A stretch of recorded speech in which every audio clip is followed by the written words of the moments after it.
The neighborhood had always looked peaceful from the outside, neatly aligned houses, identical lawns, and a quiet calm that made newcomers believe they had joined a picture-perfect community. But beneath that clean exterior was an HOA run like a secret club. The board members behaved as if the neighborhood belonged entirely to them, and anyone who questioned their authority was immediately targeted with fines, notices, and threats. When I moved into the community, I expected typical rules about noise, trash, and landscaping. What I found instead was an HOA desperate to keep its residents ignorant of something much bigger. From the first week, the letters started arriving. A warning about the angle of my driveway lights. A complaint about the height of a small decorative plant near my porch. A notice insisting that my mailbox paint color was slightly off the approved shade. It felt as if they were watching my property every hour, waiting for any reason to send another violation. Most neighbors had simply accepted this treatment, afraid of the board's reputation. Some even whispered about people who tried to fight back and mysteriously received triple fines until they gave up. I realized quickly that the HOA wasn't just strict, they were scared. They were hiding something. The HOA president, a sharp-eyed woman who loved to intimidate new residents, seemed especially eager to push me into submission. She sent letters with increasing urgency, each one claiming that I had violated obscure rules that did not even appear in the handbook. I began studying every page, every clause, every amendment. Something felt off, as if the HOA documents had been edited many times without residents noticing. It wasn't until I visited the county records office that I discovered the first breadcrumb. The HOA constitution had been updated 23 times in the last decade, far more frequently than most associations. Yet only the first 5 updates had ever been announced to residents. That meant 18 rule changes had been hidden. The clerk at the office mentioned that HOAs sometimes buried amendments to protect board members' financial benefits. That comment stayed with me. If the board was hiding changes, then perhaps those changes could reveal what they were gaining. When I returned home, I began cross-checking every rule they had cited against the publicly archived version. That was when I stumbled upon a rule they never expected anyone to see, an old clause buried deep in the original HOA charter, written long before any of the current board members had moved in.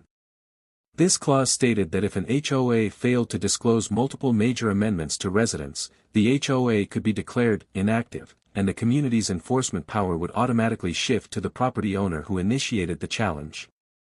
In other words, the whistleblower could legally take control of all HOA authority. The entire neighborhood would effectively be under their management until a new board was legally elected through a public vote. The clause was so powerful that it was almost unbelievable. It made sense why no one talked about it. If the board knew this existed, they were terrified of anyone discovering it. From that moment on, everything made sense: why they targeted me so quickly, why they tried to overwhelm me with violations, and why they reacted aggressively whenever I asked about documentation. They weren't just acting out of arrogance. They were acting out of fear. I realized I had a chance to expose everything they'd hidden. But I needed more proof that the HOA had intentionally concealed amendments. So I started collecting records, old emails from neighbors, archived newsletters, board meeting minutes, and any physical copies of changes residents still had. Most people had no idea their documents were outdated. Some had versions that were 3 years behind. That alone was enough evidence to raise legal questions, but I wanted every detail. If I was going to confront the board, I wanted to strike precisely where it hurt. My investigation became a quiet mission. I walked through the neighborhood, speaking casually with residents, asking if they ever received amendment notices. Many said they had not seen one in years. A few even admitted they didn't know the board was required to send updates at all. The more I learned, the clearer the picture became: the HOA had been selectively enforcing only the rules that gave them the most power. Anything limiting their authority or requiring transparency had been buried. Eventually, I had a folder full of evidence, time-stamped documents, official county records, and testimonies from several residents willing to sign statements. I knew I needed one more thing: a formal compliance request. Under state law, the HOA had 30 days to respond to a resident's demand for full rule disclosure. If they failed, the HOA's authority would be automatically suspended. I filed the request. Within hours, the president stormed through the neighborhood, checking properties, pointing at lawns, and scribbling notes. I could feel the tension spreading. She knew exactly what my request meant. If she refused to comply or failed to provide the correct documents, everything they had built would crumble. Their hidden power would collapse, and the old clause would activate. For the next week, the HOA bombarded me with letters, threats of legal action, warnings of serious consequences, and accusations that I was attempting to undermine the community. But none of it mattered. I knew the law, and I had the documents to prove my claim. When the 30-day deadline finally approached, I sensed panic growing inside the board. They held an emergency meeting late at night, whispering in a circle on someone's driveway. They were running out of time, and they knew it. If they didn't deliver accurate documents, the entire HOA could legally fall under my authority. Little did they know, I was ready. And when the deadline passed without a single official response from the board, everything changed. The moment the 30-day deadline passed, the neighborhood shifted. The tension that had been simmering beneath the manicured lawns and white picket fences exploded into an invisible storm. Overnight, whispers circulated, neighbors peering out of windows, eyes darting toward the houses where the board members gathered in frantic meetings. The HOA president, who had once ruled the streets like a tyrant, now moved with a cautious, almost fearful precision, aware that the balance of power had tilted, and I was the one holding the lever. I didn't confront anyone directly. There was no need. The law, combined with the documentation I had painstakingly gathered, acted like a silent weapon. Residents began to notice small changes almost immediately, letters demanding compliance stopped arriving, fines ceased, and the familiar intimidation tactics vanished. The board members were effectively muzzled. They had no authority until they responded correctly to my request. Every step I took after that was calculated to maximize the impact without alerting them prematurely. In the days following the deadline, I walked through the neighborhood, observing subtle shifts in behavior. Some residents glanced at me with cautious admiration, almost as if they were witnessing history unfold in their own backyards. Others simply carried on, unaware of the legal earthquake just beneath the surface. But the HOA board could feel it. They were trapped inside their own mismanagement, their secret failures exposed in ways they couldn't fix with a stern letter or a warning. Their power was gone, at least temporarily, and the clause I had discovered was a ticking time bomb waiting to hand me authority over the entire neighborhood. I decided to begin compiling the final proof, a complete dossier demonstrating not only the concealed amendments but also the board's repeated violations of transparency laws. This included unsigned notices, incomplete records, and several instances where changes were intentionally hidden from residents. Each page told a story, an HOA that prioritized control over community, secrecy over trust. My compilation was meticulous, cross-referenced with county filings, and time-stamped for undeniable authenticity. By the time I finished, it was impossible to argue against it without exposing oneself to legal consequences. The first direct ripple effect came when a local attorney, representing a small group of residents who had been quietly watching my investigation, reached out. He confirmed that the dormant clause in the original charter was still valid and enforceable. More importantly, he noted that once the board failed to respond within the legal window, I was entitled to assume control over HOA management functions. This was the exact leverage I had been building toward, total authority over an organization that had operated above the law for years. Meanwhile, the board grew desperate. The president began sending urgent emails, requesting emergency meetings, and even consulting with external lawyers. They claimed to be attempting to comply retroactively, but it was too little, too late. Their repeated attempts at manipulation were documented, forming a trail of evidence showing they understood the rules but deliberately chose to conceal them. The irony was delicious. the very strategy that had kept them in power for years now became the proof that destroyed their authority. The deeper I looked into their actions, the more I realized the full extent of their fear. They had been terrified of one clause, one tiny legal loophole that now gave me the entire neighborhood. With the legal framework secured, I took the next step, informing residents. I created an anonymous notice explaining that the HOA board had failed to disclose key amendments and that a resident had initiated action that temporarily suspended board authority. I avoided naming myself at first, letting curiosity build. People read the notice in amazement, realizing that everything they had believed about the HOA's absolute control was a lie. Discussions erupted over fences, in garages, and during evening walks. Neighbors compared letters, shared old documents, and began piecing together a decades-long history of concealed rules and selective enforcement. The neighborhood was awake, and the board could no longer operate in shadows. The subtle power shift was accompanied by calculated psychological pressure. The board members now had to walk carefully in public, aware that each misstep could be used against them.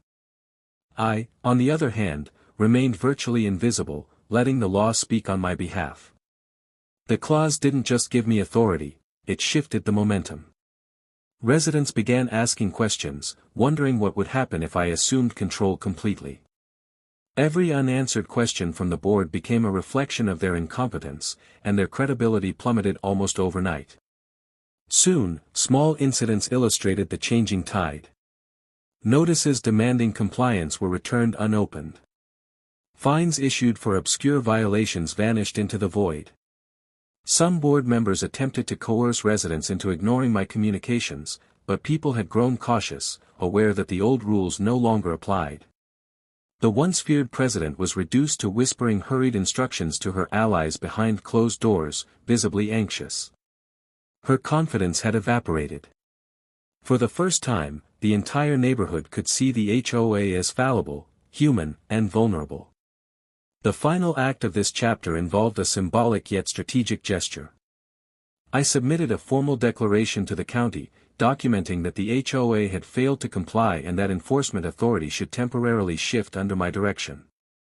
This declaration was carefully worded, citing every hidden amendment and violation, leaving no room for dispute. Once filed, the county officially acknowledged receipt.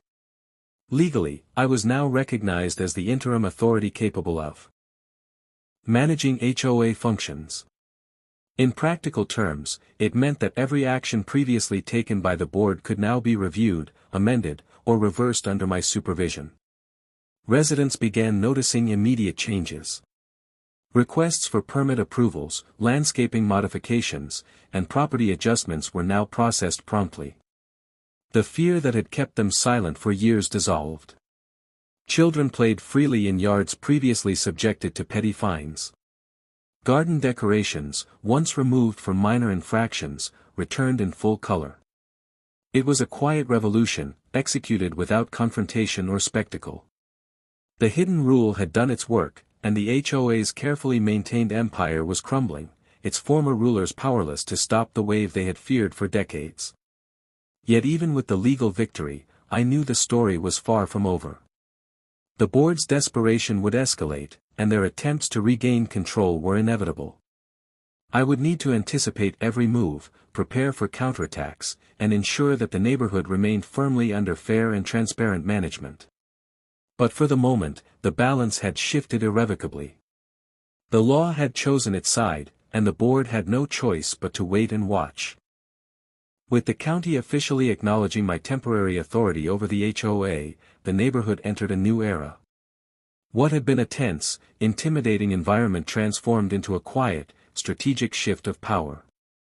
The board, once untouchable, was now under observation by residents and the law itself. Every move they made was scrutinized, and the fear that had defined their control was palpable. I did not need to act aggressively, the mere existence of the hidden rule, and my evidence, was enough to dismantle their influence piece by piece. Residents slowly began to recognize the extent of the change. Requests that were once ignored or rejected for minor infractions were now processed fairly. Yard decorations returned. Pet regulations were applied sensibly. Neighbors who had long feared penalties for trivial matters started making improvements to their homes, emboldened by the knowledge that the board's power had been suspended. I remained largely unseen, letting the legal authority I held speak for itself. The hidden rule had not only given me temporary control but also shifted the community's perception of power. For the first time, people realized that the board was fallible, and their own knowledge of the rules could be just as important. Meanwhile, the HOA board was scrambling. Emergency meetings were convened, emails flew back and forth, and lawyers were consulted in panic. Their attempts to retroactively comply with disclosure requirements only confirmed what the residents and I already knew: they had acted intentionally to conceal the amendments. Every action taken to save themselves added to the growing dossier of evidence, reinforcing my legal position. The board's desperation was their undoing. The more they tried to manipulate, the more their violations became apparent. I began preparing the next step, a formal declaration asserting that until the board was fully compliant and a new election was held, all HOA authority could be exercised under my direction. This declaration referenced every violation, every hidden amendment, and the original clause granting authority to residents who exposed non-disclosure. It was a comprehensive legal strike, leaving no room for ambiguity or argument. The HOA president, once brimming with confidence, was now forced into quiet compliance, her previous power stripped away entirely. Residents, previously wary of confrontation, began to take pride in their properties and in the newfound transparency. They started organizing community improvements, knowing that petty fines and intimidation were no longer a threat.